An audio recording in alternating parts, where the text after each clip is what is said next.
एक पुराना पीपल का पेड़ गांव के बीच खड़ा था। बच्चे इसके नीचे खेलते, बुजुर्ग छाया लेते। एक दिन शहर से लकड़हारे आए और पेड़ काटने लगे। पेड़ कुछ न बोला, बस उसकी शाखाएं लहराने लगीं। सभी लोग चुप थे सिवाय एक छोटे बच्चे के। वह आगे बढ़ा और पेड़ से लिपट गया।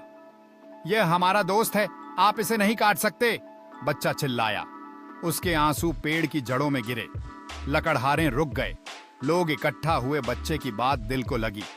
सबने पेड़ बचा लिया। आज भी वह पेड़ गांव में खड़ा है, जैसे चुपचाप शुक्रिया अदा कर रहा हो। गांव वाले पेड़ के चारों ओर इकट्ठा हुए। उनके चेहरों पर राहत और खुशी का मिश्रण था, जैसे लकड़हारे मजबूरी में पीछे हट रहे थे, यह समझते हुए कि पेड़ और समुदाय के बीच का बंधन कितना मजबूत है।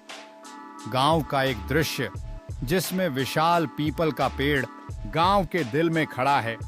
बच्चे उसकी शाखाओं के नीचे खेलते हुए हंसते हैं, जबकि एक बुजुर्ग आदमी युवा पीढ़ी के साथ कहानियां साझा कर रहा है।